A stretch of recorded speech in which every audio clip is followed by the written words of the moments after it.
Welcome to வாங்க சுவையாக சாப்பிட்லாம். இன்றைக்கி நம்ம வீடியோவில் குனாஃபா அரபிக் ஸ்வீட் எப்படி செய்கிறதுன்னு பார்க்கலாம். இன்றைக்கி அரபிக் ஸ்வீட் குனாஃபா எப்படி செய்கிறதுன்னு பார்க்கலாம். இதுக்கு குனாஃபா மிக்ஸ் நான் யூஸ் பண்ணியிருக்கேன். இதுதான் அந்த மிக்ஸ். இது வந்து ஃப்ரோசனில் இருக்கும். இது 500 கிராம் பேக். இதில் நான் ஒரு 300 கிராம் எடுத்திருக்கேன். இது நம்ம சேமியாலையும் ஒயிட் கலர் சேமியாலையும் இது யூஸ் பண்ணலாம். இதுக்கு இதை வந்து ஃபஸ்ட்டு 300 கிராம் எடுத்துருக்கிறேன். இதுக்கு ஒரு 150 கிராம் பட்டர் எடுத்துருக்கிறேன். கீயும் யூஸ் பண்ணுவாங்க. பட்டர் தான் வந்து நம்ம அதை அடுப்பில் வச்சு ரெடி பண்ணும் பொழுது அந்த ஃப்ளேவர் கீயோட ஃப்ளேவருக்கு கரெக்டாக வரும். கொஞ்சம் சீஸ், மொசரல்லா சீஸ், அப்புறமா திக் க்ரீம், அப்புறமா இந்த 300 கிராமுக்கு ஒரு 150 to 200 கிராம் சுகரை வந்து மெல்ட் பண்ணி சிரப்பாக உண்டாக்கிக்கிறணும்.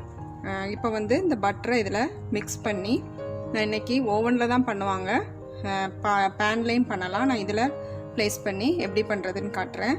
ஃபஸ்ட்டு இதை வந்து கொஞ்சம் க்ரீஸ் பண்ணிக்கலாம்.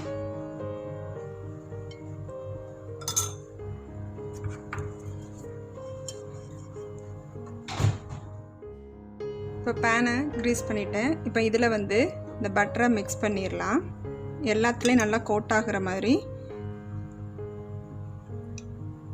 நல்லா எல்லா பக்கமும் ஆட் பண்ணிவிட்டு நல்லா கையால் மிக்ஸ் பண்ணி விட்டுடலாம்.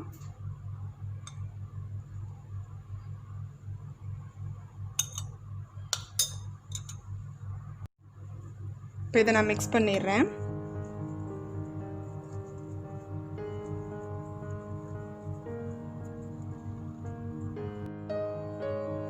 இப்போ இதில் பட்டர் நல்லா மிக்ஸ் ஆகிற மாதிரி நல்லா மிக்ஸ் பண்ணி எடுத்துட்டேன். இப்போ இதை இந்த பேனில் ப்ளேஸ் பண்ணிடலாம். அதில் ஒரு ஆஃப் போர்ஷன் தான் போடணும்.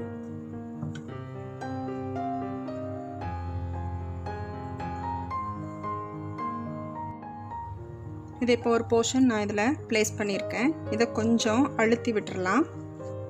ஏதாவது ஒரு இப்படி ஒரு மூடி தான் நான் எடுத்திருக்கேன்.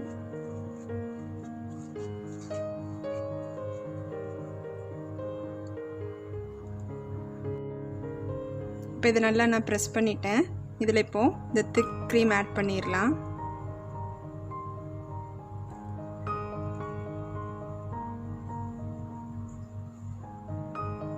வெளியே வரைக்கும் கொண்டு வர வேண்டாம்.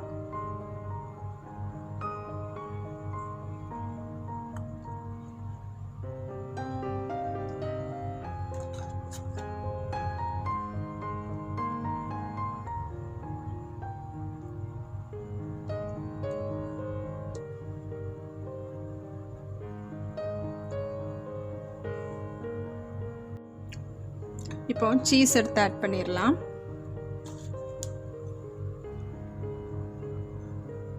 இதையும் இதுக்குள்ளேயே கவர் பண்ணுற மாதிரி வச்சிடலாம்.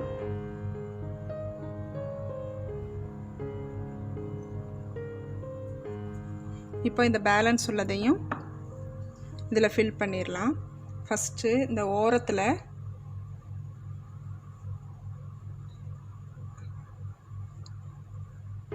இந்த பேஸ்ட் எதுவும் வெளியே வராத அளவுக்கு இதை கொஞ்சம் ஸ்டிஃபாக கொடுத்துடலாம்.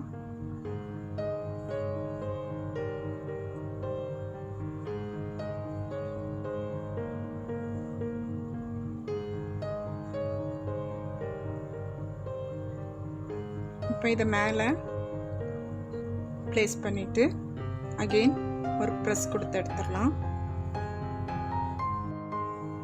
இதை இப்போ நான் செட் பண்ணிட்டேன். இதையும் வச்சு நல்லா அழுத்தி எடுத்துட்டேன். இதை இப்போ அடுப்பில் லோ ஃபயரில் வச்சு ஸ்லோவாக குக் பண்ணலாம். நான் இப்போ ஸ்டவ்வில் வச்சுட்டேன். இப்போ இந்த சைடில் வந்து இந்த தோசைக்கல்லையும் சூடு பண்ண வச்சுருக்கிறேன். இது ஒரு 5 மினிட்ஸ் இதில் குக் ஆனதுக்கப்புறம் இதை எடுத்து இந்த தோசைக்கல்லுக்கு மேலே வச்சு இந்த ஹீட்டில் தான் அது வந்து குக் ஆகும். வெயிட் பண்ணலாம். இப்போ இந்த தோசைக்கல் சூடாயிடுச்சு.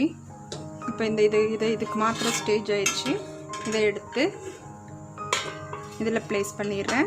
இந்த ஹீட்லேயே அது ரெடி ஆகும். இப்போ இதை அடுத்த பக்கம் திருப்பி போட்டு வேக வைக்கணும்.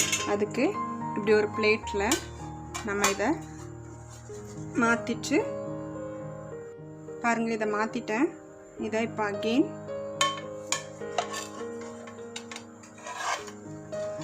அவ்வளோதான். இது ஆஃப் சைடு நல்லா குக் ஆகிடுச்சு ப்ரௌன் கலரில். இப்போ இது இப்படியே குக் ஆகட்டும். இப்போ நம்மளோட குனாஃபா ரெடி ஆயிடுச்சு. இதை இப்போ பிளேட்டுக்கு ட்ரான்ஸ்ஃபர் பண்ணிவிட்டு சுகர் சிரப் ஆட் பண்ணிடலாம்.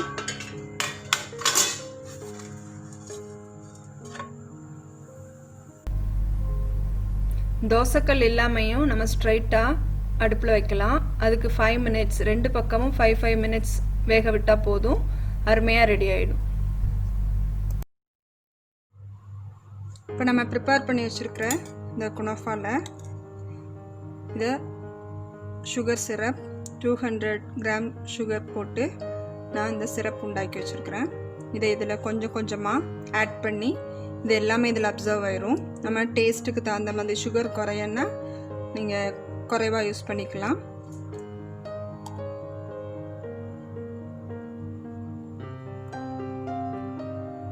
கொஞ்சமாக பிஸ்தாச்சோ டெக்கரேட் பண்ணிடலாம்.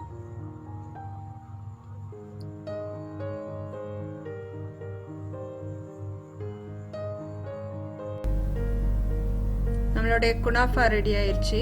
நீங்களும் இது மாதிரி வீட்டில் ட்ரை பண்ணுங்கள். ட்ரை பண்ணி பார்த்துட்டு என்னுடைய வீடியோவுக்கு லைக் கொடுங்க. உங்கள் ஃப்ரெண்ட்ஸுக்கும் ஷேர் பண்ணுங்கள். சப்ஸ்கிரைப் பண்ணாதவங்க சப்ஸ்கிரைப் பண்ணுங்கள். தேங்க்யூ ஃபார் வாட்சிங்.